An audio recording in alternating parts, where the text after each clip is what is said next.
अनंत सिंह की मुश्किलें कम होने का नाम नहीं ले रही है।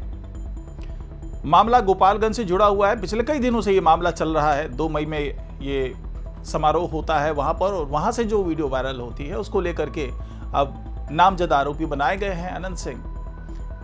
लेकिन अब इससे जुड़े हुए मामले जो निकल करके सामने आ रहे हैं और इसके कारण जो अनंत सिंह की मुश्किलें बढ़ती जा रही है, उसके आसपास जो शिकंजा कसता जा रहा है, ये अब अनंत सिंह पर निर्भर करता है कि वो कैसे इस बुने हुए जाल से बाहर आ पाते हैं। क्योंकि कोर्ट ने साफ साफ आदेश दे दिया है कि वीडियो में जो दिख रहा है और जिसके बारे में अनंत सिंह ने कहा था कि भाई ये हमारे लाइसेंसी हथियार है, इसमें कुछ भी गलत नहीं है, तो अब उन्हें वो सारे लाइसेंसी हथियार लेकर के आना पड़ेगा मीरगंज थाने में और उससे रिलेटेड सारे दस्तावेज लेकर के आना पड़ेगा, उसका वेरिफिकेशन कराना पड़ेगा। आखिरकार ऐसी नौबत क्यों आई और क्यों अब ये एक नाक की लड़ाई बनती जा रही है और कौन कौन लोग इसके पीछे हैं? क्यों अनंत सिंह को ऐसा लगता है कि उनके खिलाफ राजनीतिक साजिश हो रही है? सब कुछ जानेंगे आज के इस रिपोर्ट में, तो इसे आखिर तक जरूर देखिएगा। नमस्कार, मैं हूं डॉक्टर सुरजीत सिंह और आप देख रहे हैं YBN बिहार झारखंड। अगर आपने अभी तक इसे सब्सक्राइब नहीं किया है, सब्सक्राइब कर लीजिए और अगर आपको ये वीडियो अच्छा लगे तो लाइक कीजिए, शेयर कीजिए, कमेंट जरूर कीजिए। तो जी हाँ, छोटे सरकार यूं मान के मतलब इस तरीके से सोच कर चल रहे थे कि भैया आप दुलारचंद यादव हत्याकांड में जमानत मिल गई है तो थोड़ा सा चैन की सांस लेंगे, जेल से छूट करके आए हैं, थोड़ा सा लोगों से मिलना जुलना होगा और सांस्कृतिक कार्यक्रम या फिर जिस तरीके से पारिवारिक कार्यक्रम होता है, और वैसा ही एक पारिवारिक कार्यक्रम जो है 2 मई को हुआ गोपालगंज के मीरगंज जो थाना क्षेत्र है उसमें सिमराव गांव है, तो वहाँ पर ये कार्यक्रम था, जनेऊ का कार्यक्रम था। तो गए वहाँ पर, सोचा चलो भाई दोस्ती यारी की बात है, रिश्ते की बात है, तो चलते हैं, थोड़ा सा मन भी हल्का हो जाएगा। लेकिन उन्हें क्या पता था कि जहां पर वो थोड़ा सा रिलैक्स करने के लिए जा रहे हैं वहीं से तमाम मुसीबतें उनके गले में पड़ने वाली हैं। मुसीबतें ऐसी कि सिर पे गिरफ्तारी की तलवार लटक रही है। और गोपालगंज के एसपी साहब विनय तिवारी जी ने तो साफ कह दिया है कि भाई हमारे सामने ना कोई बड़ा कोई छोटा नहीं है, कोई विधायक और कोई जनता नहीं है, मेरे लिए सब बराबर है। अगर आप क्राइम करोगे तो सजा मिलनी तय है। इससे पहले अनंत सिंह ने भी कहा था, सफाई भी दी थी और अपने अंदाज में कहा भी था कि भाई मैं तो निर्दोष हूं, मेरा कोई क्या उखाड़ लेगा इस मामले में।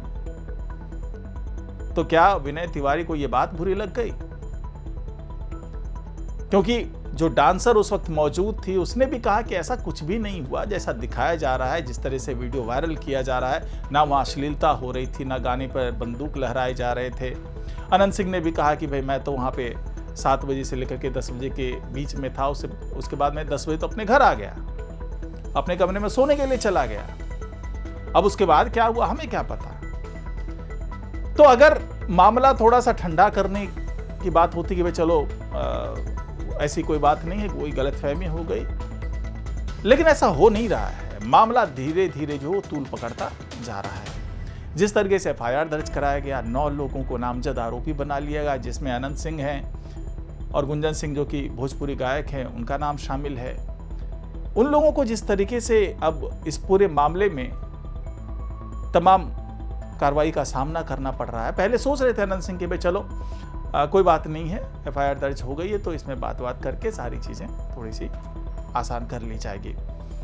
लेकिन जो कुछ स्टेटमेंट आया, डांसर ने भी कहा कि भाई एसपी साहब ने खुद ही मुझे तवायफ बोल दिया, मैं अच्छे घर से आती हूँ, प्रोफेशनल डांसर हूँ और मुझे उन्होंने तवायफ कैसे बोल दिया। यानी कि एक तरीके से सीधा प्रहार था एसपी विनय तिवारी पर। उसके बाद अनंत सिंह का बयान आ जाता है कि कोई मेरा कुछ उखाड़ नहीं सकता इस मामले में।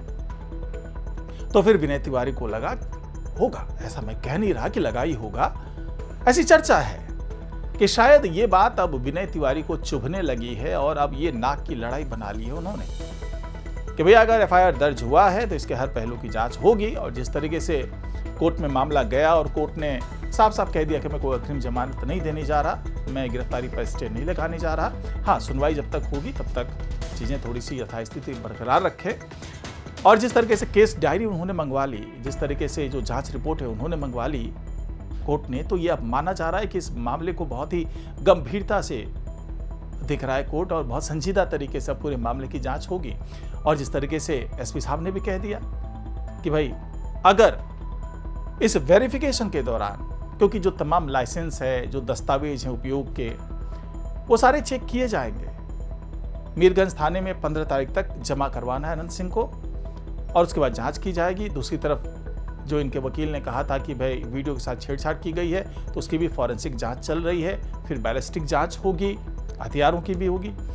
और जो एक आरोप लगाया गया है पुलिस की तरफ से कि उस भीड़ में जो है अनंत सिंह के आसपास जो कुछ लोग मौजूद थे, उनके हाथ में AK-56 जैसे हथियार थे, जो कि प्रतिबंधित हथियार है। उसको आप इस तरीके से नहीं रख सकते, इस तरीके से सार्वजनिक तौर पर प्रदर्शन नहीं कर सकते। और कुल मिलाकर के एक ये परसेप्शन क्रिएट किया जा रहा है कि भाई इन हथियारों को दिखा करके दबाव बनाना चाह रहे हैं, लोगों को डराना चाह रहे हैं। और जो लाइसेंस देते वक्त तमाम शर्तें रखी जाती है कि हथियार का आप सार्वजनिक प्रदर्शन नहीं करेंगे, उसके कारण लोगों में डर व्याप्त हो, इस तरह की चीज़ें नहीं होगी। तो अब वेरिफिकेशन के दौरान ये सब भी चेक किया जाएगा कि लाइसेंस वैध है नहीं है, क्योंकि जो भी वीडियो में दिख रहे हैं हथियार सब के लाइसेंस, क्योंकि बार बार अनंत सिंह ने दावा किया कि मेरे पास जो भी हथियार हैं, जो मेरे समर्थकों के पास है, सारे लाइसेंसी हथियार हैं, उसके सारे पेपर्स हैं। तो उस पेपर्स को दिखाने की बात हुई थी तो अनंत सिंह ने थोड़ी मोहलत मांगी, तो 48 घंटे की मोहलत दी गई कि ठीक है 48 घंटे की आपको मोहलत दी जाती है और 15 मई तक आपको सारे पेपर जमा करवाने देने होंगे। तो अब मीरगंज में जो सारे पेपर जमा होंगे उसके बाद उसकी जांच की जाएगी। और साफ कर दिया है एसपी साहब ने कि जांच के दौरान अगर समझ में आता है कि भाई जो दस्तावेज हैं उसके वो उस तरीके से पूरे दस्तावेज नहीं है जो होने चाहिए, तो सीधे सीधे कार्रवाई होगी।